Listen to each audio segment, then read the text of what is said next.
시장이 개장초 대비해서 또 약한 모습으로 마감이 됐어요. 그런데 이 약한 모습이 이, 과연 이제 우리나라 자체적인 흐름인 거냐, 아니면 뭐 글로벌 시장이 다 지금 어려운 거냐. 또 오늘 당일 기준에서만 이제 놓고 본다라고 했을 때도 지금의 기준의 흐름이 동시간대 열리는 이제 뭐 아시아 쪽이라든가 미국의 선물이라든가 이런 기준에서의 흐름하고 비교했을 때 어느 정도 수준이냐. 아시다시피 뭐 최근에 이 다우지수나 S&P 500 지수, 나스닥 지수, 또 러셀 2000 뭐 이런 기준들 전체 다 놓고 볼 때 다들 뭐 신고가 랠리에 사상 최대치 신고가 랠리. 독일도 뭐 사상 최대치 신고가 랠리의 기준이고, 상대적으로 이번에 그 선거 때문에 극우파가 이제 뭐 집권하느냐 뭐 이런 부분 때문에 좀, 여기도 마찬가지 프랑스도 정정 불안이 좀 있었는데 그렇게 되면서 좀 상대적으로 많이 눌려진 부분이 있었죠. 그래도 뭐 우리나라보다는 위에 있는 거고, 이들의 그 사상 최대치 랠리라는 기준이 일단은 21년도 고점을 20, 30% 이상 넘겨서 슈팅이 나온 그런 흐름이 진행되는 가운데서의 눌림이란 말이에요. 그리고 지금은 이제 신고가 랠리 기준이고, 결론적으로 미국 선물이 위든 아래든 1% 전후의 등락이 나와야만 어떤 기준이 설정이 잡힌다라는 말씀을 드렸어요. 위든 아래든. 결론적으로 이제 지금 그 미국 선물 쪽의 기준이 뭐 S&P 500 지수가 0.24, 또 나스닥 기술주들 기준에서 뭐 0.43 이렇게 눌려 있는데 1% 수준이 아니라면 그 의미 부여하기는 좀 어렵거든요. 유독 우리나라만 밀려 있으니까, 이제 밀려 있다 보면 별의별 얘기들이 많이 나오잖아요. 뭐 IT가 뭐 정점을 찍었다부터 해서, 또 지금의 기준에서는 이제 뭐 예를 들면은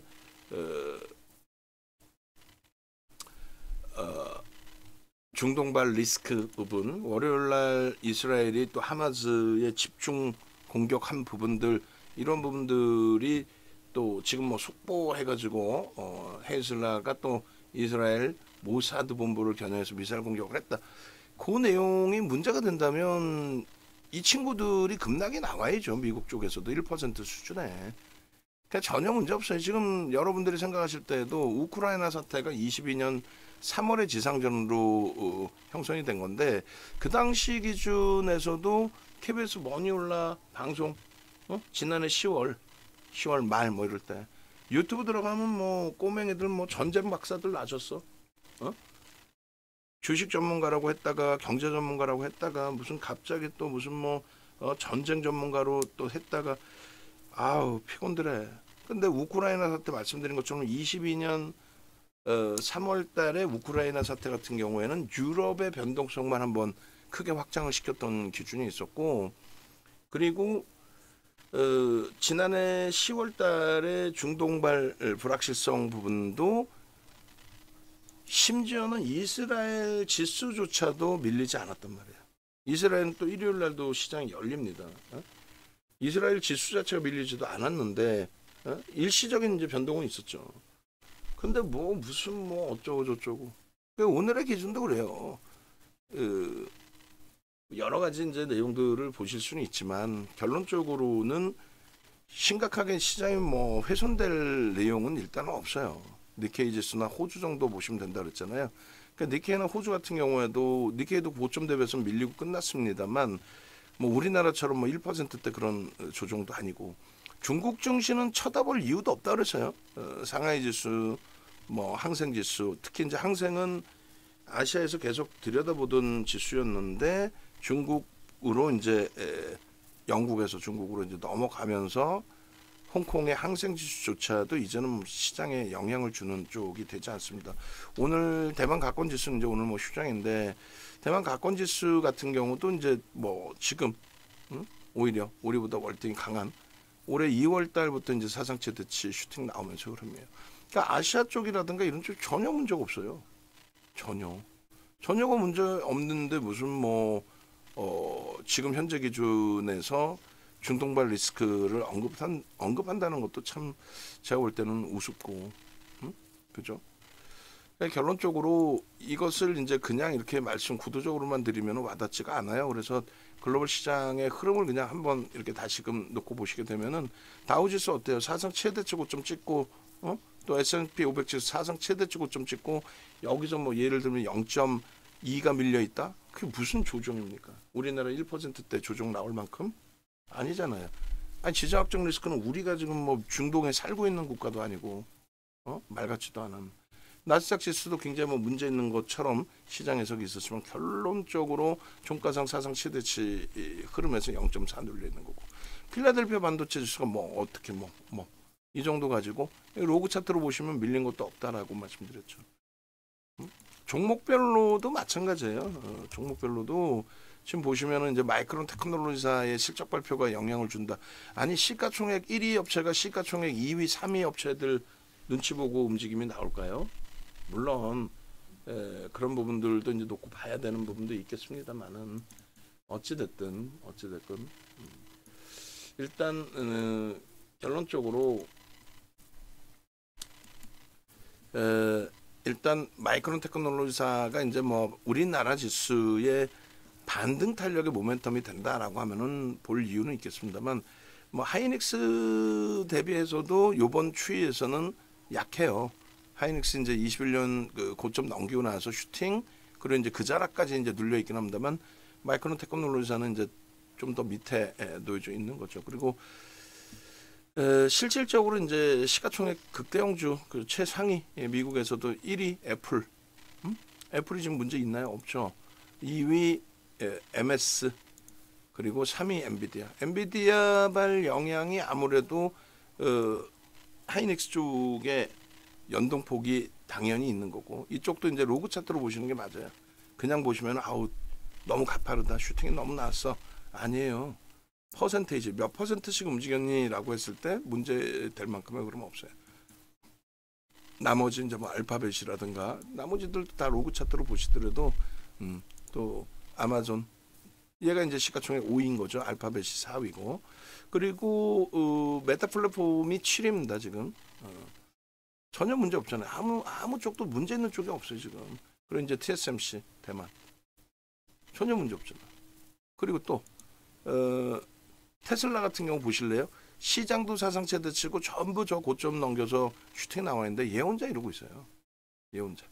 아니 뭐 이런 애들을 자꾸 보냐 이거야.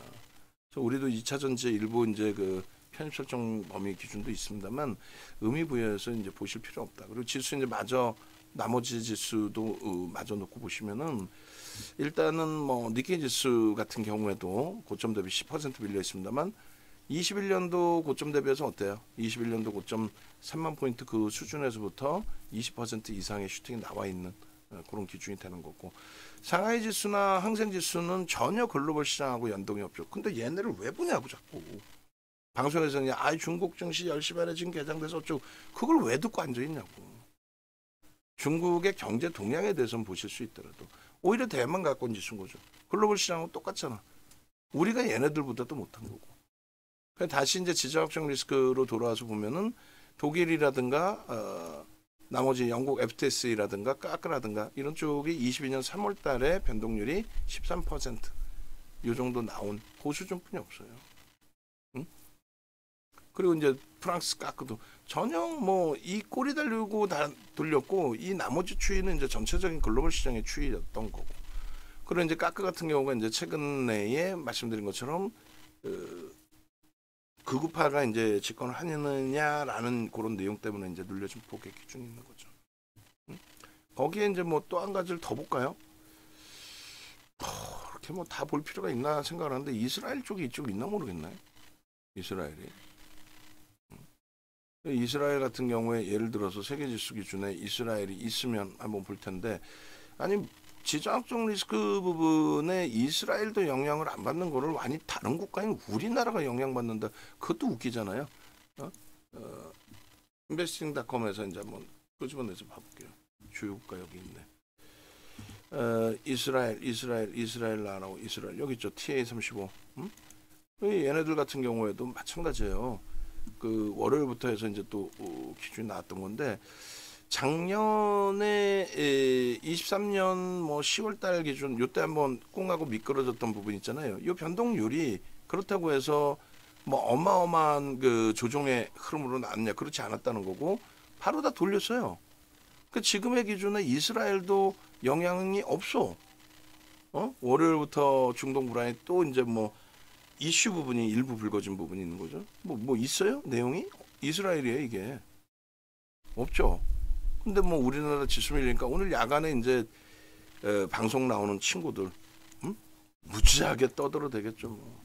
이유에 대해서 증권사 보고서가 이제 좀 나올 거고 그 보고서 내용에서 이제 여러 코멘트들이 있을 거고, 근데 직접적인 영향 결론은 뭐냐라고 했을 때 저는 이제 계속 말씀드리는 것처럼 정정 불안인데 그 정정 불안의 기준이 이렇게까지 오래 가기는 어렵다. 지금 뭐 굉장히 오래된 거예요. 22년부터니까. 이제 좀 줄여야죠. 그리고 우리가 원하는 만큼 슈팅이 안 나와서 그런 거지, 슈팅이 안 나와서 그런 거지 뭐 사실상 예를 들면 증시 부양책을 쓸 만큼에 대한 어떤 내용은 아니잖아요. 그리고 지금 이제 또 하나가 또 나와 있어요. 그래서 금투세 불확실성 부분도 뭐 한 요인이 될 수는 있는데 지금 메이저들이 금투세 문제 때문에 뭐 투매를 하거나 이런 개념도 아니잖아요. 그렇다면 뭐 개인들의 뭐 투매? 개인들이 팔면 뭐 메이저가 사는 거니까 윗방향이 되겠지. 마이크론 실적 경계를 해서 왜 우리나라만 빠지냐고. 그러니까 이 그 기사를 쓰는 분들, 기자분들 대비해서 뭐 내용도 없어. 개뿔이나 그냥 막 그냥. 그러니까 이 부분들 대비해서 여러분들이 더 이분들 위에 있어야 돼요. 기자분들 훌륭하지만은 금융 관련해서는 여러분들이 더 아셔야지. 2600선 이탈, 외국인 5700억 순매도 누구한테 매도한 건데 전부 지금 삼성전자란 말이지. 결론적으로 다우지수나 필라델피아 반도체 지수까지도 로그 차트를 이렇게 다 보여드렸었고, 결국은 윤정도 예측 범위에 맞게 다 슈팅 나왔고, 글로벌 증시 비교 차트에서도 일본 좀 눌려있는 거 그거는 뭐 크게 21년도 고점 대비해서 뭐 얼마나 20% 이상 올라와 있는데, 사상 최대치 신고가 랠리의 이러한 그 다우지수의 기준 21년도 고점 대비해서도 또 이게 누구예요? 독일입니다. 그리고 이제 니케이 같은 경우에도 전혀 우리나라만 상승 각도가 제한적이었을 뿐이지, 이게 뭐 증시를 부양해야 될 정도의 낙폭도 아니고 사실은. 근데 이게 짜증나는 거죠. 요럴 때 이제 이격이 좀 발생돼 있던 시점, 그 비슷하게 22년도부터 해서 이렇게 이격이 발생돼 있는 거예요. 짜증스럽게. 유독. 그래서 그 이격만 줄이면 된다. 줄일 수 있는 거는 결론은 테슬라 2차 전지가 아니라는 거예요. 아무리 걔네들이 바닥에서 움직여 봐야 V자 반등까지는 어렵겠다라는 말씀 드린 거고, AI입니다. 전부. AI가 관련이 돼 있는 뭐 애플 쪽까지도 AI.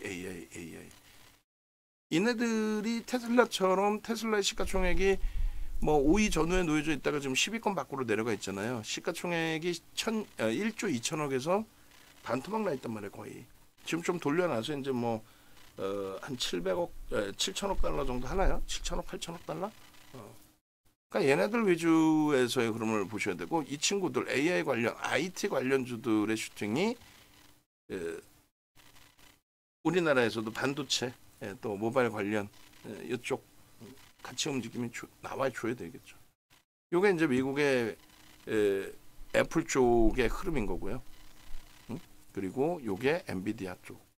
그 엔비디아 같은 경우에 이 실적 어찌 됐든 뭐 저평가 아니라 그랬잖아요. 미국은 우리보다 프리미엄이 높아요. 그 하이닉스가 얘 영향으로 움직이는 거지 무슨 개풀이나 마이크론 테크놀로지사의 그 흐름에 하이닉스가 쫓아가는 건 아니지. 그건 아니잖아요. 규모 면에서도 그렇고 지금 뭐 엔비디아발 독점력의 기준도 그렇고, 여기다 이제 한 가지 못하면은 미국에서 미국 반도체 업체 키우려고 마이크론 테크놀로지사 지원하고 엔비디아 쪽에 야 마이크론 테크놀로지사 거 갖다 써. 아 장난 똥 때려. 확 그냥 막 그냥. 엔비디아도 일반적인 기업이에요.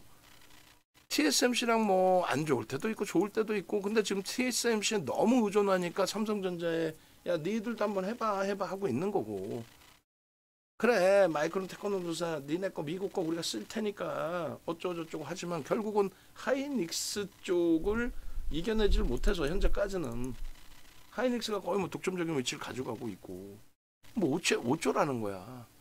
그러니까 그런 소설 같은 얘기에 휘둘리지 말자는 거죠. 그러면 뭐 미국하고 이제 일대 다수로 그냥 미국하고 전쟁하는 거지. 말도 안 되잖아요. 그건 정치적인 논리 부분에 있어서 내가 대통령 되면은 중국 다 때려 부실 거야 그냥 이 녀석들. 뭐 이런 코멘트도 있을 수 있고 유화 정책도 있을 수 있고 별의별 기준이 다 있는데 그것은 말 그대로 정치적인 논리의 부분인 거지. 중국하고 그래서 뭐 미국이 전쟁합니까?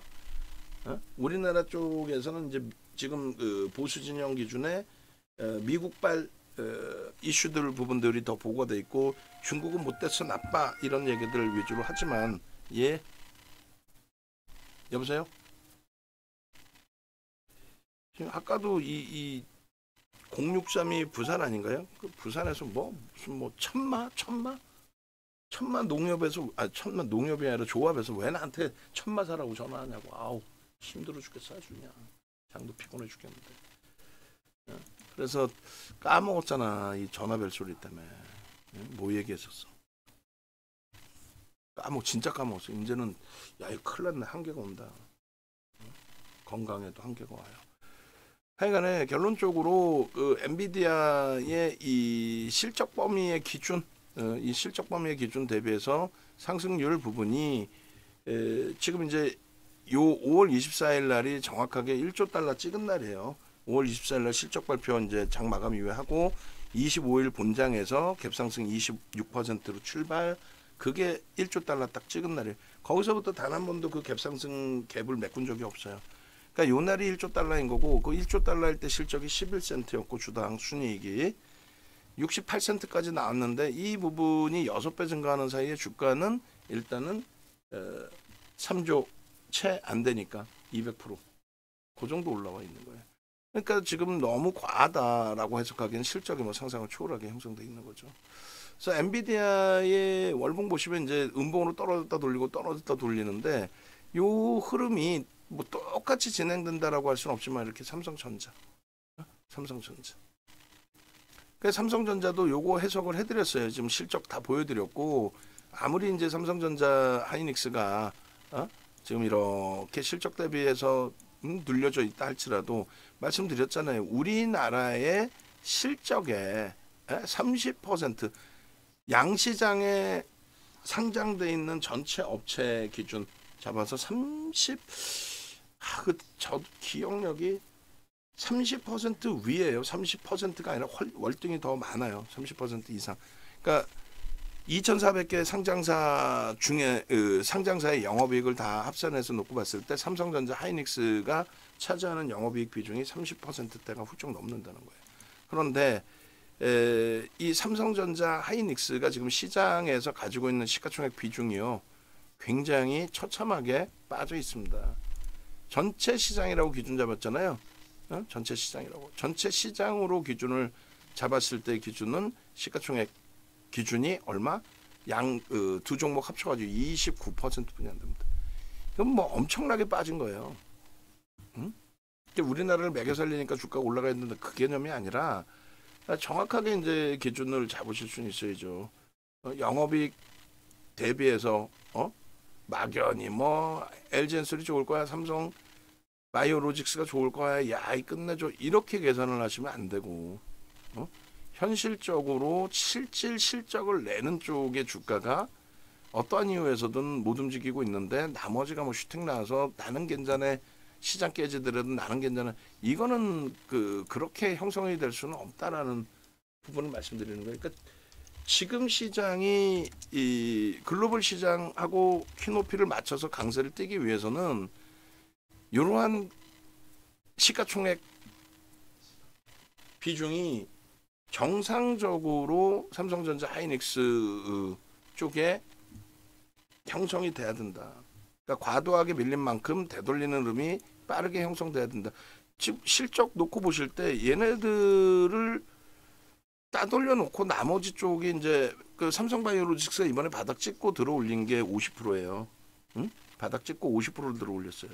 현대차의 영업이익 15분의 1입니다.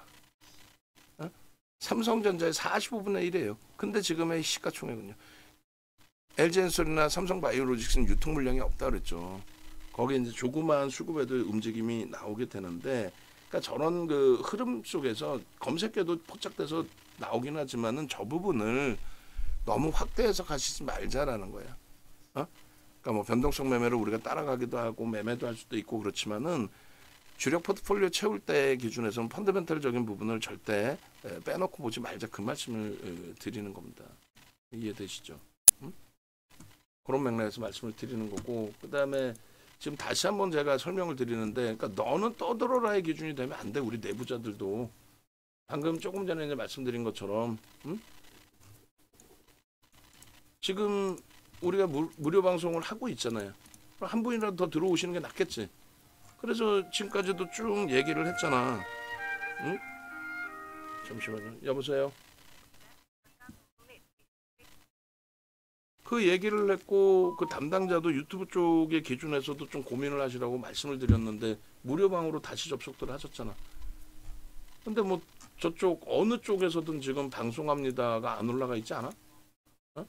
뭐 문자를 한번 발송해 본다 그런 생각을 할 수도 있는 거고. 나는 얘기하고 안 듣고 계세요? 저쪽 유튜브 담당하시는 분은? 얘기하면 대답 빨리빨리 해달라고. 방송 진행해야 되니까. 제가 이거 방송하면서 여기저기다가 다 교육하니까 들어오세요라고 또 해야 돼? 만들어 놓고 그 다음에 또 수정해보고 하자라는 얘기를 한 거 아니야 지금. 응? 코스피 시장 그 시가총액 비중의 기준에서 삼성전자 부분이 23%였어요. 이번 그 8월 초까지 해서 급락이 연출되기 전에 전체 시장이 23% 비중이었고, 그 정도 비중에서도 뭐 펀더멘털적으로 불편함이 없었단 말이에요. 고평가라고 평가할 수 있는 부분이 아니었단 말이죠. 23% 비중. 그리고 SK 하이닉스 같은 경우 7% 전체 시장에, 유가증권 시장에서만, 전체 시장도 아니고 유가증권 시장에서만. 결론적으로 이 삼성전자도 지금 고점 대비 30%가 밀려버렸고, 하이닉스 기준도 고점 대비 40%까지 밀린 상태에서 이제 일부 돌린 거고, 그죠? 근데 이들이 돌리지 못하면 안 된다는 그 논리를 계속 설명드리는 기준은 펀더멘털적인 부분을 얘기하는 거예요. 실적 부분의 기준. 그래서 저 부분을 꼭 그 실적 부분을 꼭 놓고 보셔야 된다라는 걸 말씀드리는 거고, 그리고 실적이 뒷받침된 이후에 이제 기술적인 부분까지 놓고 보면서 이슈 범위가 있는지, 그 이슈를 충족시킬 수급, 그러니까 누적 순매수 혹은 거래 대금, 유한 양행은 어떻게 돼 있어요? 기본적 분석을 놓고 보면 유한 양행은 지금 현재 접근하기 어려운 프리미엄이 높게 붙어 있는 상황인 거고, 뭐 어떤 보고서가 어떻게 나오든 현재 형성되어 있는 실적 대비해서는 주가가 프리미엄이 높잖아요. 그 두 번째 기준에서 기술적인 부분은 이제 이슈는 만들어놨다 할지라도 순매수 기준에 누적 수급이 있어야 되는데 사실은 누적적인 순매수는 없어요. 거래 대금만 터트리고 움직인단 말이에요. 그럴 경우에는 그래서 결론은 그럴 경우에 결론은요. 그럴 경우에 결론은 주력 포트폴리오의 비중까지 채우기는 어렵다. 그 말씀을 드리는 겁니다. 변동성 매매 기준만 설정을 하는 거지. 우리도 지금 마지막 들어간 물량은 오히려 이제 지금 좀 불편한 상황이죠. 그래서 삼성전자 부분의 컨센서스 이 부분을 좀 잘라주세요. 그 어제 저점, 내일 또 잘라야 되는구나. 이렇게 되면 최근 내 저점을 다 깨워 내려가는 거죠. 내일 자릅시다. 오늘도 자르고 내일도 자를까? 잠시만요. 9.59배고 삼성전자의 컨센서스 놓고 보시면, 그리고 이제 차트 부분을 수급 범위를 한 번 더 자를 거예요. 9.69, 9.59. 실적에 그 대한 기준점이 있기 때문에 그럴 거예요. 내일 또 이제 또 밀려 내려간 거 하면은 PER이 더 낮아지는데 너무 민감하게 안 봐도 될 것 같습니다. 그렇게 하고 수급 범위를 보여드릴 건데, 기존에 이 수급 범위를 보여드렸단 말이죠. 어떤 부분?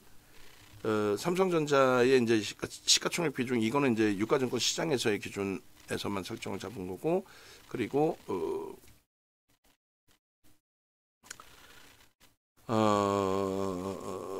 전체 시장의 기준은 조금 전에 이제 보여드린 두 개 합쳐서 20%도 안 되는 말 같지도 않은 영업이익은 30% 이상인데 그리고 이 부분을 좀 한번 더 보여드릴 거예요. 8월 23일부터 지금 외국인들의 수급이 꼬여진 건데 지금 보시면 골드만삭스 쪽의 흐름이 그러니까 지금 시장에서 뭐라 그래요? 저런 그 창구 동향 확인도 안 하고 그냥 기사 나오는 거 그대로만 언급만 한단 말이에요. 방송 나와서. 아이 뭐 모건 스탠리가 안 좋다고 뭐 그냥 악을 쓰고 그래서 뭐 이런 식으로. 근데 실질적으로 보시면은 매도한 것은 모건 스탠리가 아니라 골드만삭스에 지금 4,200만 주. 4,200만 주. 다른 쪽하고 비교했을 때 사실상 좀 그 매도 강도가 누적적으로도 그렇고 굉장히 많죠 지금 5, 8, 10 이렇게. 그러니까 지금의 주가의 조정의 원흉은 누구예요? 사실적으로 삼성전자 기준에 골드만삭스라는 거예요. 근데 시장에서는 코멘트를 낸 거는 누가 냈어요? 코멘트를 낸 거는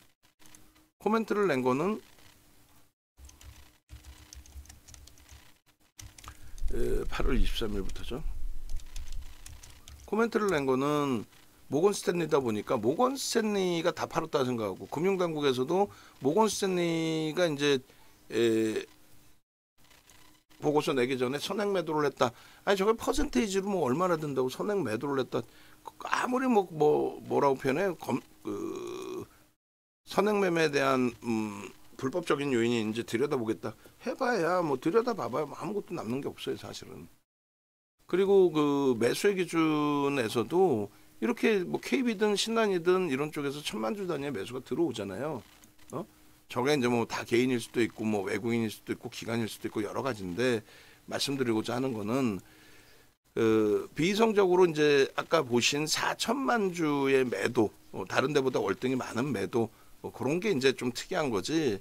1,000만 주대 요 정도의 흐름은 그러한 범위는 일반적인 뭐 수급 범위로도 해석을 할 수 있다 그 말씀을 드리는 겁니다. 그래서 월요일 23일 날 이걸 보여드리면서 이제 골드만삭스가 과하게 매도했다 이런 부분을 설정해 드렸는데 24일까지도 700만 주를 여기서 골드만삭스 팔았어요. 근데 오늘은 추가적인 매도가 좀 추정치가 안 잡히는 거지. 내일 아침에 돼봐야 돼요. 무슨 얘기냐면은 순매도 창구 5위 안에 안 들어오면은 그러니까 순매도가 아니라 매도 규모 5위 안에 안 들어오면은 당일 집계가 안 잡혀요. 전일 것까지가 명확한 겁니다. 오늘은 뭐 추정치도 뭐 추정치라고 하기도 애매한 무슨 얘기인지 이해되시죠?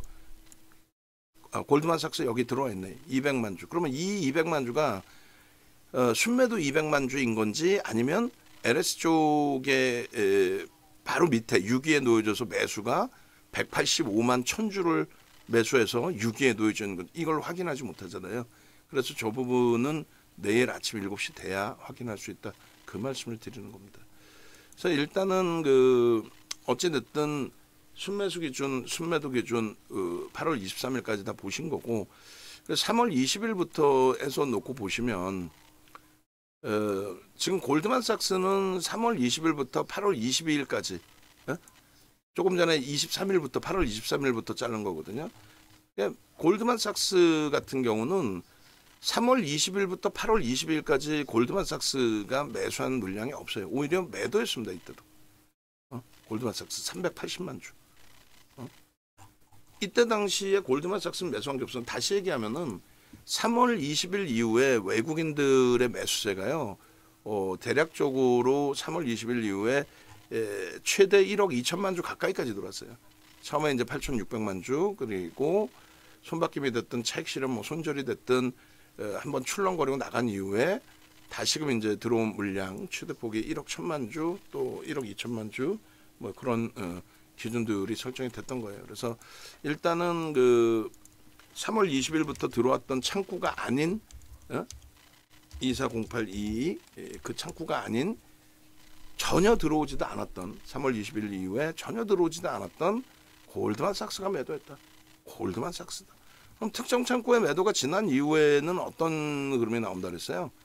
그것을 받아간 쪽의 흐름에서 추이 추세의 흐름이 나온다 그랬죠. 사실상 뭐 솔직히 골드만삭스나 골드만삭스가 아니라 이제 모건 스탠리나 JP 모건이나 같은 계열 아니에요. 그리고 명확한 거는 그 창구를 사용하는 이제 IB 쪽의 기준을 놓고 보는 거죠. 그러니까 자체 계정에서 이제 JP 모건과 모건 스탠리가 자체 계정으로 판단하기보다는 그쪽의 창구를 빌려서 쓰는 그쪽 창구를 통해서 여러분들 어디 써요? 저는 NH를 써요. 그러니까 NH 창구를 쓰는 쪽이 NH의 보고서에 민감하게 반응을 하고 이런 부분이 될 수 있는 거죠. JP 모건이나 모건 스탠리 쪽의 보고서가 부정적으로 나왔는데 3월 20일 이후에 지금까지 순매수의 기준은 모건 스탠리가 3위입니다. 그러니까 뭐 그들이 뭐 선행 매매를 했다, 뭐 매도를 했다. 아니 막말로 기껏해 그럼 얼마를 팔았냐 이거야. 이 추정치라 그랬어요. 24일 것까지가 정확한 거예요. 오늘 거는 내일 아침에 돼 나와요. 수급 추정치는 지금 장 끝나고는 나오지만은.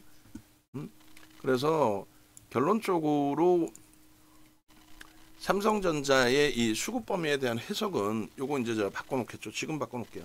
이중 작업 뭐 굳이 원고 작업 원고 다 올려드렸으니까 오늘 뭐 요 시간 별로 안 걸리니까 글로벌 랭킹 그 다음에 이거 글로벌 증시 비교 차트 그 정도만 하면 돼요. 그 두 개 정도. 그다음에 실적은 뭐 이거 시간 걸리니까 내일 장중에 하든 하고 나머지는 손댈 거 없어요. 그러면 이 시가총액 비중에 대해서 전체 시장하고 이제 유가증권 시장 별도로 이렇게 해서 그림 바꿔놓겠습니다. 그래서 나중에 한번 이제 그 영업이익 우리나라 이제 영업이익 비중 범위를 제가 찾아가지고 올려놔 드릴게요. 그렇게 하고 잠깐만 지금 어디다 넣어놨을까? 이거 시가총액 비중은 어디다 넣어놨지? 잠시만요. 시가총액 비중 이건가요? 오케이. 그렇게 해서 지금 뭐 다 바꿔서 올려놔 드릴게요. 좀 이따 이중 작업할 필요 없이.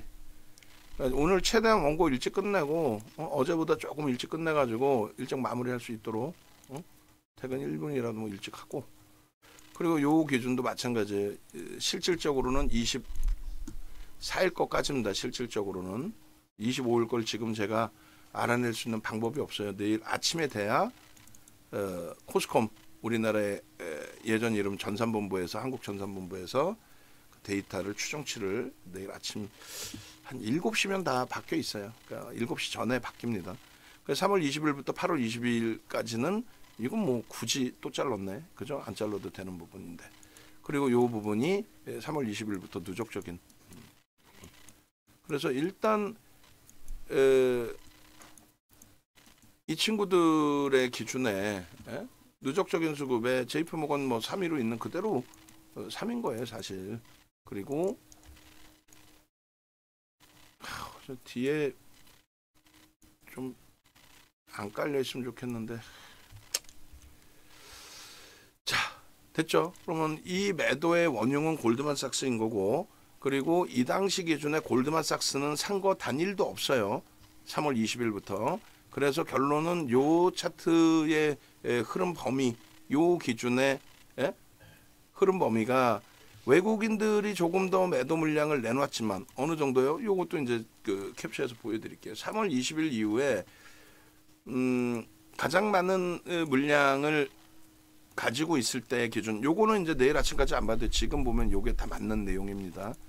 그러니까 누적적으로 보시면은 금융투자에서 이제 매수 들어오는 거는 긍정적으로 해석한다 그랬죠. 저건 뭔데요? ETF 상품 부분들 뭐 이런 거. 개인들이 이 삼성전자에 3월 20일부터입니다. 저 정도 물량을 떠났다고 해서 문제가 되나요, 사실? 4,300만 주가? 뭐 외국인이 죽어라고 팔아가지고 속단편으로 초전 박살난 것처럼 얘기하잖아요. 그죠? 외국인들이 죽어라고 파는 거야? 3월 20일부터 지금까지 3,600만 주가? 저 얼마나 돼? 0.6%뿐이 안 돼요. 이게 1억 주가 넘게 들어왔던 부분이 1억 1,200만 주만 이렇게 쌓여 있잖아요. 1억 1,400만 주. 응? 7월 11일자 기준에 1억 1,400만 주 기준의 누적 수급 범위가 이게 이게 조금 전처럼 매도로 전환돼 있다 보니 그 부분에 대해서 1억 1,000만 주에서 이제 빠져나온 거 하면 1억 뭐 5천만 주 그러면 2.5% 빠져나간 거잖아요. 예를 들어서. 그러다 보니까 2.5% 빠져나간 부분이 뭐 엄청나게 빠져나간 것처럼 뭐 이야기를 하고 실질적으로 그것을 뭐 그렇게 인정을 할 수도 있겠지만은 제 논리는 뭐냐면 조금 전에 보신 것처럼 7월 10일이죠. 이거 7월 11일. 제 논리는 뭐냐면 조금 전에 보신 것처럼 저 1억 6천만 주 이제 내다 파는 과정 속에서 손절도 있겠지만은 골드만삭스의 기준은 수급도 3월 20일 이후에 수급도 없던 쪽이 매도를 했다라는 거지. 그러니까 매수하던 쪽은 그냥 매수하고 있는 거야. 매수하는 쪽은 매수하고 있는데 3월 20일 이후에 매수하고 있던 쪽은 일부는 뭐 손절도 있을 수 있겠지만은 매수하고 있는데 3월 20일 이후에 매수도 안 들어왔던 골드만삭스 이런 쪽이 매도 강도를 확장한 상황이라는 거죠. 그죠? 그래서 3월 20일부터 이제 9월 25일 거까지의 기준에 아까 저 날짜가 7월 15일로 돼 있어야 되는데 11일로 뭐 상관없겠다. 자, 이렇게 보시면은 요 정도 물량인데 저걸 이제 차트로 해서 이제 설명을 다시 드릴게요. 와닿아야지 저게. 와닿을 수 있어야죠. 결론적으로 이제 뭐 요 흐름인데 지금 다시금 금융투자에서 매수를 한다라는 부분은 그 부분은 이제 뭐 긍정적으로 좀 해석을 하겠다는 거고, 그리고 이제 우리나라의 기준에 뭐 아까 또 그 나와 있지만은 밸류 프로그램 이제 윤곽을 잡아서 발표를 했잖아요. 중요한 건 뭡니까? 개풀이나 밸류 프로그램 하면 뭐예요? 그걸 정부가 하는 이유는 뭐예요? 그러니까 탁상행정도 아니고 바보들도 아니고 시장을 좀 견인해 줬으면 하는 바람에서 밸류 프로그램을 진행하겠다 이렇게 얘기한 거 아닙니까? 그러면 제대로 된 그 내용을 가져가야죠. 지금 각 기업들이 원하는 거는 그러면 세제 혜택을 뭘 좀 주든가 해라. 뭐 배당을 하든 자사주 매입을 해서 이익 소각을 하든 그것에 대해서 2중 3중으로 뭐 세금도 내야 되고 그 비용도 써야 되고, 그러면 뭐 기업은 죽으라는 얘기냐. 뭐 세제 혜택을 2중 3중으로 때리지 말고 뭐 혜택을 주든가, 아무런 내용 없이 개풀이나 저렇게 해놓으니까 문제가 된다라는 거지. 영향을 안 받잖아. 그러니까 다시 얘기한다면 지금 삼성전자에 대해서 3월 20일부터 이 내용 잘 보세요. 외국인들이 이만큼 샀어. 이게 8,600만 주입니다. 근데 아까도 말씀드렸다시피 이렇게 때렸죠. 이게 여기 들어왔던 애들이 손절한 거야? 단타 치러 왔어? 그럴 바엔 유한양행 2조 5천억짜리 단타 치지 왜 얘한테 단타를 쳐요. 그리고 여기 또 들어왔죠. 그럼 얘가 판 애들이 또 산 거야? 아니라는 얘기지. 이렇게 팔고 나갔어. 그럼 여기 들어온 애들이 손절이야? 찾아보니까 골드만삭스가 혼자 다 팔았더만 4천만 주를. 나머지 애들은 골드만삭스 때문에 다 손절하고 나간 거야? 그렇지 않잖아요. 그래서 그런 논리도 한번 고민을 해보자는 거예요. 그러면 제가 여러분들을 설득하려고 그러는 게 아니라 우리가 이제 삼성전자 비중이 높아요. 그러니까 가지고 계신 분들 입장에서 지금 말씀드린 내용을 곰곰이 생각해 보시고 최종적으로 여러분들이 판단해 보시고, 그 판단하는 기준에 있어서 그러네, 그러네, 윤정도 얘기 듣고 보니까 나라도 기관 투자자 입장에서 그런 매매를 안 하겠네. 내가 돈이 없어서 지금 이번에 3월 20일부터 산 거를 돈이 없어서 파나? 외국인 지분이 54.2%고 혼나야도 윤정도도 어제 방송 나와서 55.4라고 그랬나 제가? 54.5라고 그랬죠. 하여간에 결론적으로 외국인들의 지분 지금 54.2입니다. 개뿔 빨간색이 외국인이거든요. 무지하게 판 것처럼 보여지고 외국인이 다 때려 팔고 뭐 우리나라 전체 시장도 얘를 파니까 전체 시장에서의 외국인 매도가 규모가 큰 거지. 예? 오늘 당장 기준에서 880만 주, 1000만 주 잡으면 얼마 판 거야? 6천억 판 거야. 얘만 6천억을 팔았다고. 600억일까 봐? 1000만, 억, 10억, 100억, 1000억, 6천억 아니에요. 얘만 6천억을 팔았다고 오늘 하루에만. 그 전체 시장에 외국인들 뭐 아까 보니까 2천억 매도했네, 뭐 얼마 매도해서 빠졌네 그렇게 나오는데 뭐 5,700억 오케이. 그럼 얘 하나만 6천억이야. 나머지는 대부분 샀단 얘기 아니야 그러면. 근데 시장에서는 개뿔이나 무슨 제대로 하지도 않고 6천억을 팔아서 시장이 밀렸어요. 뭐 그건 당연한 얘기긴 하지만 삼성전자만 팔았다 해봐. 그럼 삼성전자만 나쁜 친구네. 아이고 얘 힘없는 애네. 앞으로 못 가겠네. 그게 아니라 지금까지 설명이 뭐예요? 결론은 삼성전자에 대해서 3월 20일부터 지금까지 누적 수급 보시면 평균 단가가 얼마예요? 79,000원이야 이제는. 더 높아져 있어. 어제까지 7만 8천 원. 눈도 안 보여 저도. 무슨 말이냐면은 이게 들어왔다가 나간 물량이 손절이 아니라면 과거 물량에 대해서 다른 쪽 골드만삭스가 팔았잖아. 다른 애들은 샀고. 그리고 또 다른 쪽에서도 마찬가지예요. 다른 쪽에서도 어떻게 했어요? 결론은 다른 쪽에서도 결론적으로는 뭐 손바뀜이 됐든 팔았든 뭐가 됐든 간에 그 창고를 통해서 매수 매도가 있었다라고 한다면 저가 상품에 대한 매도 그리고 또 새로운 뭐 상품에 대해서 뭐 편입 여러 가지 조건에서 움직임이 나왔겠죠. 그리고 뭐 차익 실현했어. 근데 지금은 글로벌 시장의 흐름이나 국내 증시의 흐름을 놓고 봤을 때 펀드론 사태, 야 이거 끝났네 하는 펀드론 사태가 나오는 그 흐름 그 시점입니까? 무슨 얘기냐면 팔아서 그 돈을 개인 투자자분들 펀딩을 해준 쪽에 돈을 상환해야 될 그런 흐름이냐는 거지. 아니잖아요. 펀드론 사태 있는 게 아니잖아. 그럼 어떻게 해? 다시 편입해야지 뭐 어떻게 할 거야. 지금 78,600원하고 뭐 78,300원 무슨 의미가 있어요. 지금 엄청난 할인을 받고 있는 상황이다. 그게 중요한 거지. 이해되세요? 여기서부터 다시 한번 더 해드려. 자, 시가총액 비중이 상상을 초월하게 낮아져 있다. 19%가 뭡니까? 전체 시장 합산해서 영업이익 비중이 30%대 기준인데, 그리고 유가증권 시장 30% 비중에서 지금 이렇게 깎여 내려온 거예요. 삼성전자 하이닉스가.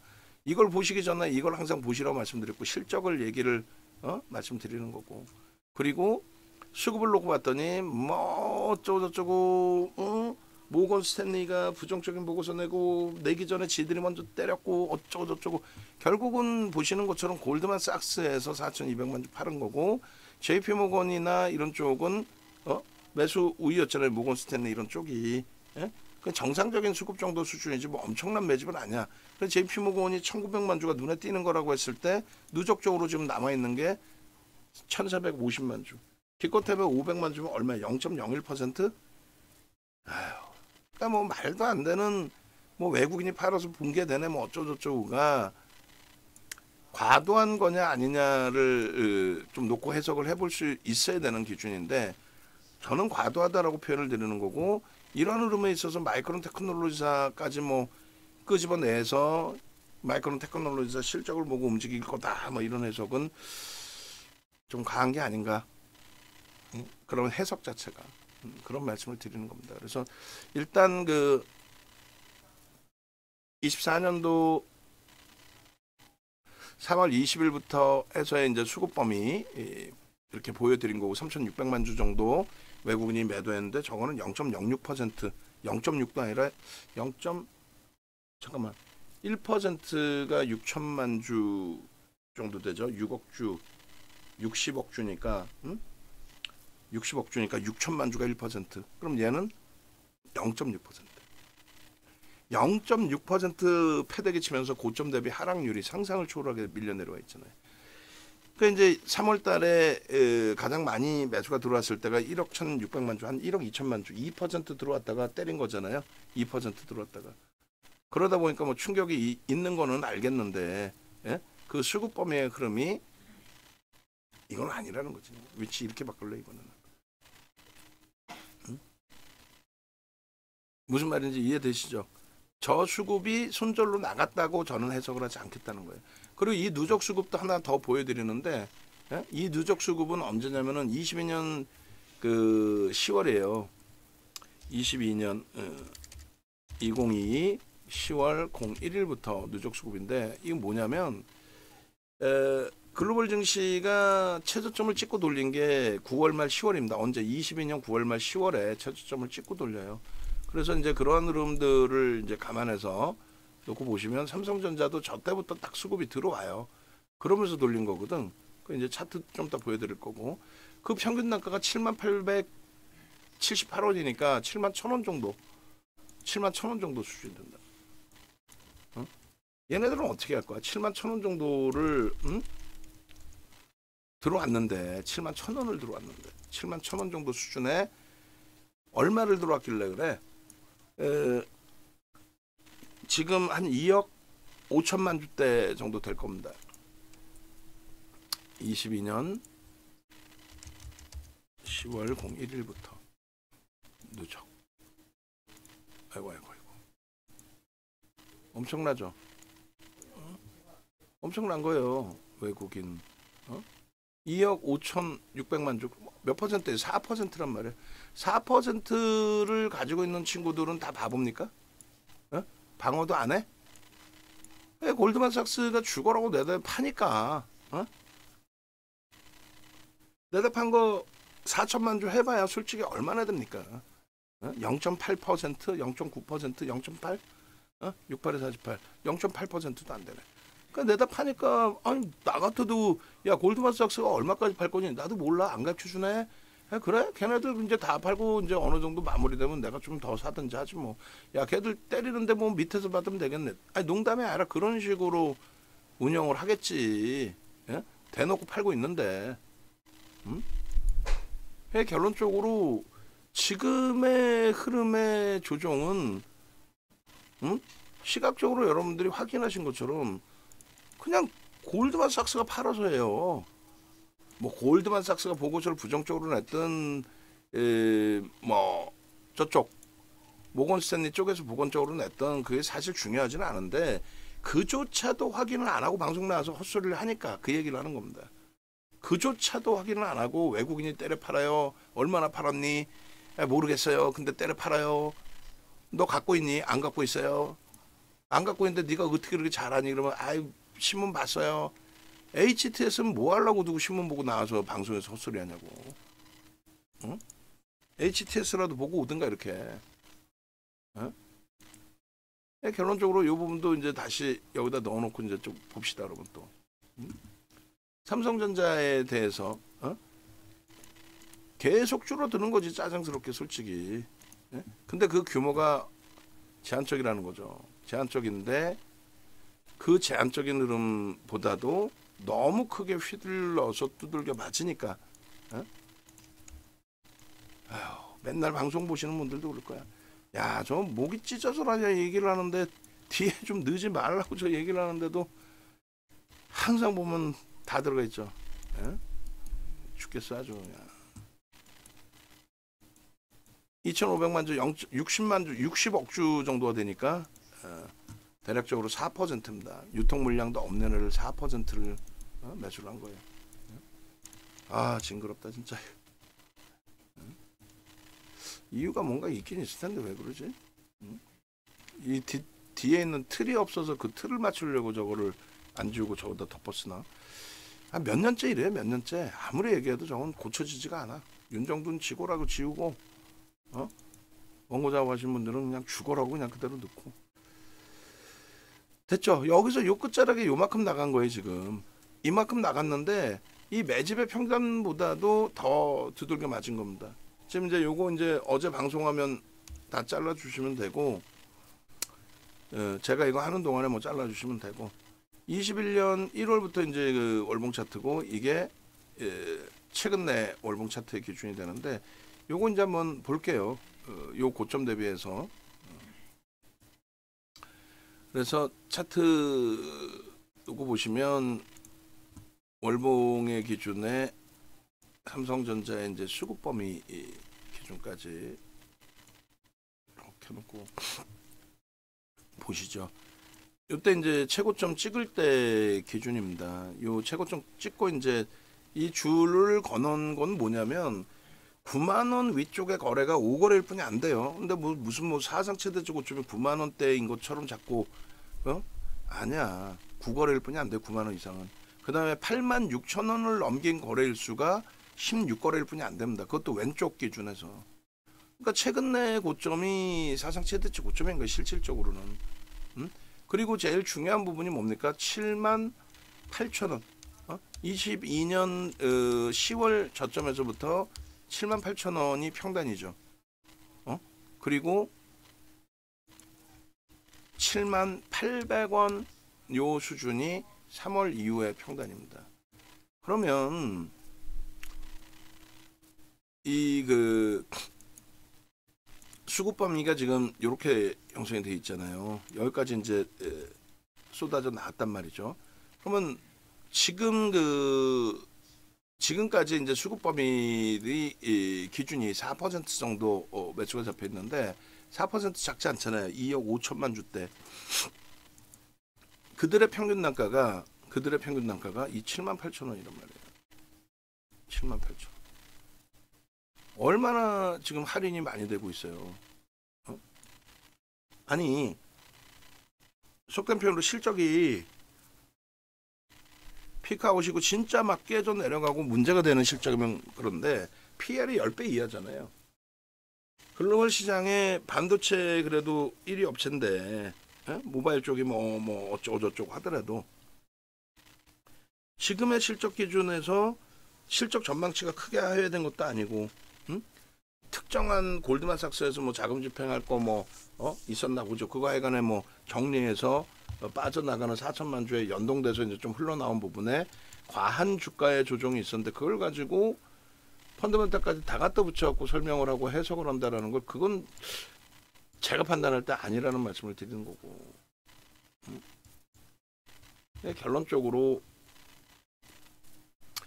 이러한 음봉 떨어진 거는 저는 진짜 이런 걸 봐본 적이 없어요. 이게 지금 뭔가 하락장악형이 떠있지만 하락장악 확인형이 떠있지만은 야 이게 진짜 맞는 흐름인가라는 생각을 하게 되고 또 이 77,800원 요 라인의 요 흐름 그러니까 위치를 설정을 한다면 요 위치가 이제 올해 3월 20일 이후에 요 자락이 되는 거죠.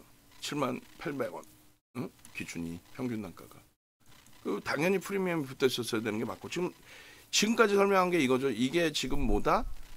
여기에 이 흐름이 저는 손바뀜으로 놓고 보는 거다. 요 매도가 골드만삭스잖아. 여기서부터 여기까지 들어온 쪽에 다시 대나간 흐름이라고 해석하기보다는 하나도 올해 들어서 하나도 사지도 않았던 올해 3월 20일 이후에 사지도 않았던 골드만삭스가 어찌됐건 4천만 주, 4,200만 주를 팔았다는 거예요. 거기에 이제 그들 때문에 주가가 좀 가파르게 밀려 내려온 그 상황 속에서 순절 범위의 물량들 혹은 뭐 기계적으로 이제 해증 물량들 그거까지 포함돼서의 흐름이지 않겠느냐. 그 해석을 하겠다는 거예요. 그러니까 요거를 좀 중요시 놓고 보자는 거예요. 요 가격을 이렇게 할인돼서 실적이 상상을 초월하게 좋은 위치에 이렇게 할인돼서 움직이는 요 흐름을 생각을 한번 해보자는 거예요. 뭐라고 설명을 드려도 이게 주가가 엄청난 강세를 떼가지고 뭐 속단 표현으로 초대박이 나서 행복해서 진행되는 과정 속에서의 흐름이라면 뭐 대충 아예 알아들을 것 같아요 하시는데 내가 힘든 상태에서 여러분들이 힘드신 상태잖아요. 힘드신 상태에서 왜? 삼성전자를 안 갖고 있는 분들도 계실 수 있고 하지만 삼성전자뿐만 아니라 다른 종목을 갖고 계셔도 힘드시니까 지금 무료 방송 들어와서 듣고 계시는 거 아니에요. 지수가 못 가는데 뭐 어떤 종목이 가겠냐고. 반짝해서 이제 뭐 유한양행 이런 종목군들이 슈팅은 나올 수 있지만 말씀드린 것처럼 비중을 주력주만큼 빵빵하게 채워서 들어갈 수 있냐고. 난 못 들어가 그렇게. 예? 그렇게 권해드리고 싶지도 않고. 요 기준에 요 흐름이 이렇게 과도하다 쪽으로 이제 해석을 해서 말씀을 계속 드리는 거고 요거 이제 땡겨서도 한번 보여드릴 거고 그 다음에 마지막으로 하나 더 잘라서 볼 거는 아주 먼 구간으로도 한번 볼 거예요. 먼 구간. 먼 구간으로도 한번 봐가지고 말 그대로 이제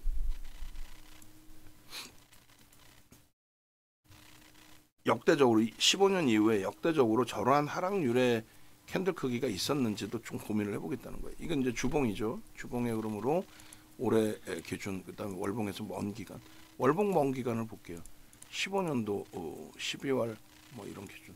로고 차트로도 한번 놓고 볼까요? 뭐 말 같지도 않은 흐름이 나오다 보니까 너무 뭔가 2009년 이후, 그러니까 리먼 브러스 터진 이후 이때 기준의 로고 차트로 보면은 저러한 음봉 크기가 나온 적이 있나요? 없죠. 지금 연달아서 두 개가. 아니 지금 무슨 뭐 IMF 터졌어? 뭐 리먼 사태 또 터진 거야? 아니잖아. 난 지금 이해를 못 하겠는 거 지금. 결론은 뭐 정책적인 불확실성 부분으로 해석을 합시다라고 말씀을 드린 거였고, 2015년 12월에 이제 9년 6개월 만에 금리를 올린 시점이라고 말씀을 드렸어요.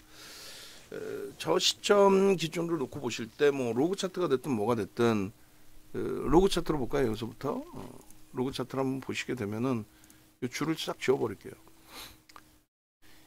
뭐 수급도 의미가 없으니까 수급도 이제 지워버리고, 이렇게 한번 봅시다. 소라 모멘텀 차트까지. 자, 그렇게 보시면, 자, 이렇게 한번 박스를 쳐보자 이거예요.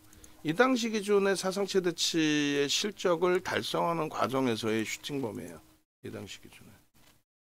이 당시 기준. 2016년부터 해서 2018년. 사실상 2018년이 사상 최대치 실적입니다. 그 이제 요 정도 위치에서 뭐 피크아웃 얘기가 나와서 무너졌겠죠.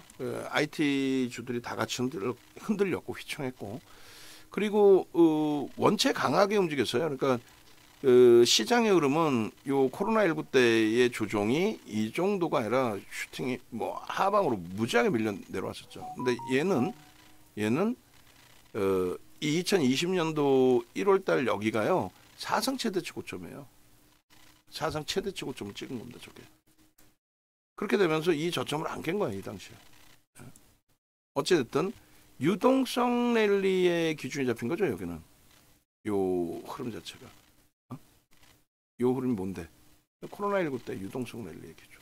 그럼 유동성 랠리에서도 요만큼 나왔는데, 로그 차트라 그랬어요. 로그 차트. 지금은 뭐예요? 다시 사상 최대치의 실적이 나올 수 있다의 기준점에서 22년도 10월 저점 찍고 글로벌 증시가 다 같이 움직임이 나올 때, 그때 이제 연동된 부분이고, 글로벌 증시는 어떻게 됐어요? 뭐 화폐 가치 훼손도 있고 한 거 아닙니까? 그렇게 해서 그 슈팅 범위가 21년도 이 고점을 넘기고 20-30%다 올라가 있어요. IT 빅테크들 쪽 애플, MS, 엔비디아는 뭐 상상을 초월하게 올라가 있고, 그리고 작년 초에 엔비디아가 시가총액 10위 안에도 없었습니다. 그리고 나머지 부분들의 뭐 알파벳, 아마존, 메타 플랫폼까지도, 그리고 TSMC가 삼성전자와 마찬가지로 글로벌 시장 시가총액 25위 정도 있었어요. 말도 안 되는 거지. 상상을 초월하는 거지 사실. 어쨌건 이러한 캔들의 흐름은 처음 봤다라는 거고, 저는 실적의 상상을 초월하게 움직여준 그 흐름 속에서 얘를 지금 검은색으로 한번 줄을 그어볼게요. 한번 생각해 보세요. 이때 당시에 물론 뭐 사상 최대치 기준이니까 이 로그 차트입니다. 퍼센테이지, 상상을 초월하는 퍼센테이지, 그리고 유동성 랠리의 퍼센테이지, 가파르긴 했지만 상승률로는 뭐 좀 이때보다는 제한적이겠죠. 그리고 지금의 기준의 사상 최대치 실적을 달성하러 가는 와중에 피크아웃이다. 글로벌 증시 멀쩡한데 지 혼자 피크아웃이야. 반도체 수요가 미친 듯이 증가하고 있다는데 HBM, 엔비디아에 납품을 안 하고 있어도 HBM 시장에서 점유율이 40%대 점유율을 갖고 있는데 이게 말이 됩니까? 이 등락률이 사상 최대치 실적의 기준에. 그러니까 누적 수급을 다시 한번 확인해서 놓고 보시더라도 오히려 22년 이후에 매집이 들어와 있는데, 그리고 이평선의 기울기가 현재로서는 아직 꺾인 건 아니에요. 월봉 기준에서는 정상적으로 돌려놔야죠. 이게 무슨 난리입니까? 뭐 정부를 뭐 성토한다는 게 아니고, 뭐 딱 한 가지 이유를 저는 정정불안이라고 표현을 드리고 있으니까, 정치적인 정책적인 불확실성 부분 때문에 글로벌 시장에서 국내 증시 자체가 조금이 아니라 많이 소외가 돼 있고 이격이 발생돼 있는 거잖아요. 저 부분을 정부가 나서서 해소시키는 게 아니라 시장 자체가 자연스럽게 이제 해소시킬 수 있는 기준이 될 겁니다. 박순영이 같은 정신 나간 애들 얘기 듣고 공매도를 설정해 놓는다든가, 그게 말이 돼요? 공매도를. 아유, 어이가 없는 거죠. 어이가. 그런 그 흐름보다는 신규 상장주, 개인들 무덤인 신규 상장주. 국회의원분들 뭐 하나 몰라. 국정감사할 때 그런 거 보통 까거든요. 뭐 특검이고 나발이고, 지금 우리가 지금 죽게 생겼는데 무슨 특검이고 나발이고 그냥 그런 거나 두들겨 패고 정상적인 시장 흐름이 될 수 있도록 말 같지도 않은 공매도 같은 거 금지시키지 말고 살 수가 없어요 진짜. 여기도 수급 논리로 들여다봅니다. 그래서 3월 달부터 해서 이제 기준을 설정해서 놓고 볼 건데, 지금 차트 부분도 이제 다시 하나 더 놓을게요. 그래서 월봉 기준에 이러한 흐름이 이게 말이 됩니까 이게? 오늘 원래 짧게 한다고 말씀드렸는데 시장이 뭐 말 같지도 않게 이렇게 훼손이 되다 보니까 짧게 할래야 짧게 할 수가 있어야지. 그잖아요. 제 몸이 뭐 불편하건 뭐 몸이 아프건 그게 중요해 지금.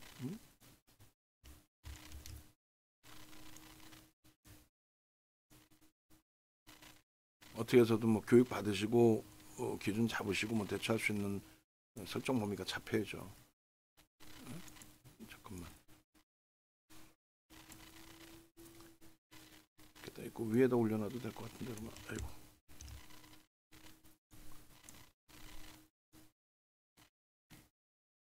그렇죠.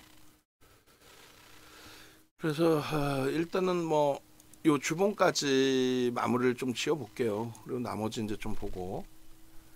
이게 말이 되는 흐름이냐고. 난 이해가 안 돼요. 농담이 아니라. 그래서 당연히 이제 거래를 수반하면서 돌려야 되는 게 옳고요. 그리고 아무리 계산을 해보더라도 제가 판단할 때는 이 요 수급 범위, 요게 들어온 쪽이 다 손절하고 나갔다 이렇게 해서 가지 않고, 가장 대표적으로 이제 골드만삭스 4,200만 주 매도한 거 보여드린 것처럼 뭐 안 보이는 창고가 막 매도했다가 아니라 그쪽이 좀 비이성적으로 많이 매도를 한 거고, 거기에 이제 그 매도 강도에 연동돼서 이제 동반적으로 좀 추이 추세가 훼손되면서 나온 물량들이 좀 있는 거다라는 해석을 하는 거고요. 여기서부터 여기까지의 수급 잘 보세요. 다시금 요 수급이 들어올 때의 수급 범위가 뭐 엔비디아 HBM 3 5세대 납품한다 이런 기준으로 들어온 단기 성향의 물량도 있을 수 있겠지만, 삼성전자를 그런 식으로 단타를 치려고 들어온 물량이 있어봐야 얼마나 있겠냐는 거야. 그리고 여기서 미끄러져 내려올 때 중립박스 초록색으로 그어드립니다. 수급이 나왔지만 조금 전에 말씀드린 것처럼 손바뀝니다. 여기서도 마찬가지로 수급이 지금 쏟아지면서 무너졌잖아요. 손바뀜의 기준으로 본다. 그게 조금 과하게 개인에게 넘겨졌지만 결국은 올해 들어서 3월 20일 이후에 외국인들이 개인에게 떠넘긴 물량은 0.6이다. 0.6인데 개뿔이나 무슨 수급 들어오기 전 시초가 대비해서 이런 말 같지도 않은 조정이 나온다는 게 말이 됩니까? 그리고 100번 양보해서 지금까지의 누적적인 수급 범위의 평균이 얼마? 78,800원이니까 71,000원 정도 되죠. 이 정도가 평단이란 말이에요. 여기가 100번 양보해서의 기준에서도 말이 안 되죠. 죄송합니다. 71,000원이 아니지. 깜짝 놀랐어. 78,000원. 78,000원이잖아요. 78,000원대. 이게 평균 단가예요. 100번 양보해도. 이 평균 단가 대비해서 이렇게 깨져 내려와 있다? 그러면 결국은 어떻게 돌려요? 일반적으로 지금까지 여러분들이 10년, 20년 윤 정도로 함께 하신 분들께서 확인하실 때 결국은 훼손되지 않는 수급의 범위를 가져가는 쪽이라면은 결론적으로는 당연히 뭐 수급이 들어오면서 이렇게 변화해야 되겠습니다만 결론적으로는 어떻게 돼요? 요거는 단기 수급이고 누적적인 수급 보실 때 정상적으로 회귀시킨다는 거죠. 펀더멘탈이 없으면 안 됩니다. 우리도 가지고 있는 유한양행이다. 누적 수급도 없어. 근데 여기서 거래가 급감을 하거나 아니면 초대량 거래가 터지면서 미끄러져 내려온다. 그럼 걔는 방법이 없어요. 삼성전자, 하이닉스, 현대차, 기아는요.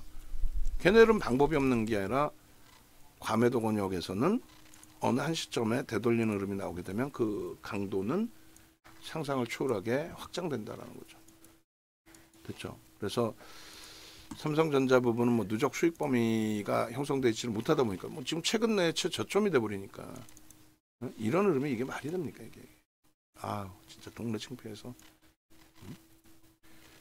지금은 오히려 와닿지는 않으시겠지만은 어마어마한 기회다라는 부분을 꼭 기억을 하셔야 됩니다. 아시겠죠? 그래서 이렇게 해서 그 단기 수급에 대한 범위의 주봉 차트, 그리고 이렇게 해서 장기 수급에 대한 월봉 차트, 이거 보시고 좀 자신감 가지시고 시황 부분은 오늘 원고 다 끝난 거예요, 그죠? 원고 작업하신 분들은 이제 그 전일 이제 방송 화면 캡처본만 있으면 제가 중간에 넣어 놓으면 되는 거고, 하이닉스 PBR, PER 뭐 말 같지도 않은. 그래서 하이닉스 같은 경우에도 아마 미리 잘라놓은 게 있을 텐데 어제도 그 얘기했는데 깜빡한 것 같아. 하이닉스 기준에 잘라놓은 게 있으면은 주고 없으면 뭐 어쩔 수 없고. 그래서 하이닉스 기준에 9월 10일이었나요? 10일 언제였죠? 바닥 인식이 잡히는 날이 뭐 19일? 종가 기준에 가장 낮은 게 15만 2,800원이네요. 종가 기준. 그죠? 그래서 12일 날, 19일 날께 아마 컨센서스가 있는 것 같은데 없으면 그냥 냅두고 있으면 오늘 바꿔주세요. 그래서 이 하이닉스 부분도 뭐 좀 이따 봐서 뭐 제가 차트를 한 번 더 자르든 뭐 할 건데, 요 어제 이제 방송화면으로 그대로 가져갈 겁니다. 뭐 15만 2,800원 로그 차트로 돼 있는데 일단은 과매도 권역으로 다 인식을 한다는 거예요. 현대차도 오늘 조금 수급이 좀 살아나 주나 했더니 말 같지도 않은 흐름으로 또 연동이 돼 있었습니다. 이런 쪽의 기준이 이제는 움직여 줘야 될 위치로, 그 다음에 HD 현대일렉 부분에 대한 해석도 해드렸죠. 어떻게 해드렸어요? 결론적으로 이제 이런 기준이라 그랬어요. 거래량 거래되고 뭐 다 받고, 이게 뭐예요? 시장 조치 이제 들어가 있는, 시장 조치 들어갈 수 있는. 근데 이쪽은 이제 반대급부, 삼성전자랑 반대.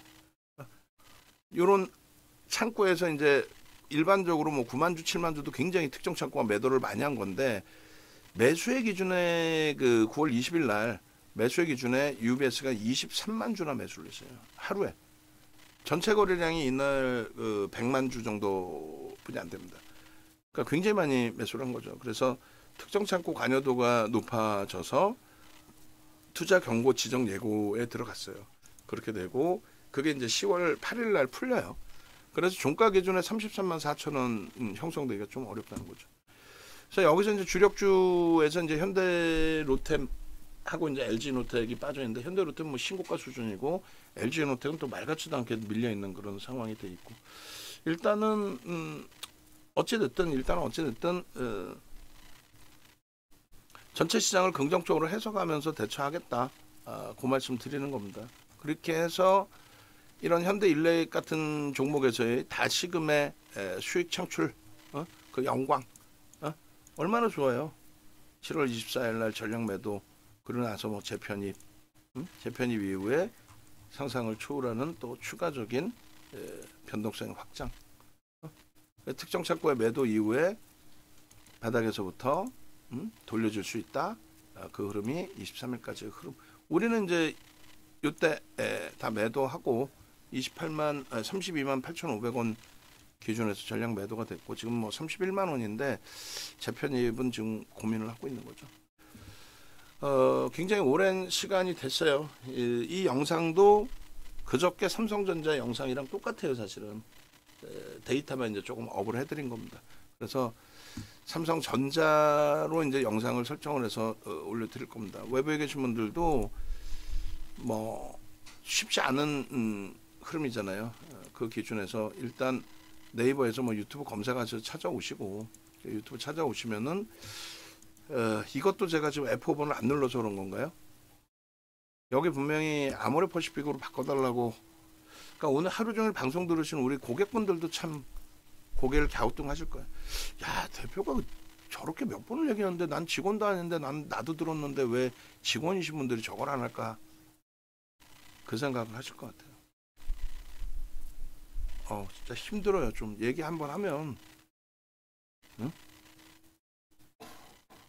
아모레퍼시픽으로 바꿔달라고 몇 번을 얘기했어요. 자, 오늘 마감 방송으로 바꿔주세요. 지금 마감 방송 방금 걸로. 좀 저도 삽시다. 윤정도도 힘들어. 농담해라. 저 F5번 눌렀는데도 안 바뀌어 있는데. 응? 오셔서 이렇게 영상이 있으니까 보시고요. 뭐 위에 있든 뭐 어디에 있든 무슨 상관이 있겠어요. 들어오셔서 보시고, 그 다음에 네이버에서 윤정도 검색하시면 공식 홈페이지가 나옵니다. 10월 둘째 주에 한가위 때 교육처럼 또 교육을 해드릴 거예요. 그럼 그런 교육을 하게 되면은 교육 한가위 때 교육 끝나자마자 20일 날 뭐 어마어마했죠. 유한양의 그 슈팅에 그 어마어마한 수익 다 가져가실 수 있고, 이다운 아나운서가 이제 10월 둘째 주부터 교육할 거를 이제 30일부터 이제 팝업이 올라오고 선착순으로 인원을 받을 거란 말이죠. 그러니까 기초 실전해서 이다운 연구원이 이다운 아나운서가 4시간 정도, 3시간이라고 설정되어 있는데 4시간 하라고 할 테니까 4시간, 그리고 윤정도가 4시간, 그렇게 해서 윤정도는 실전. 그렇게 해서 이번 기회에 이제 캔들 하나 제대로 다 마무리 해 놓으시고, 굉장히 중요해요. 캔들 하나 배우시는 것도.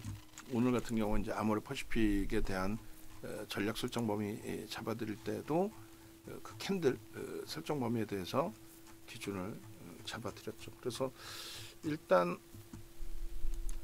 아모레퍼시픽도 그 차트를 넣어서 주셨나? 일단은 그래서 일단은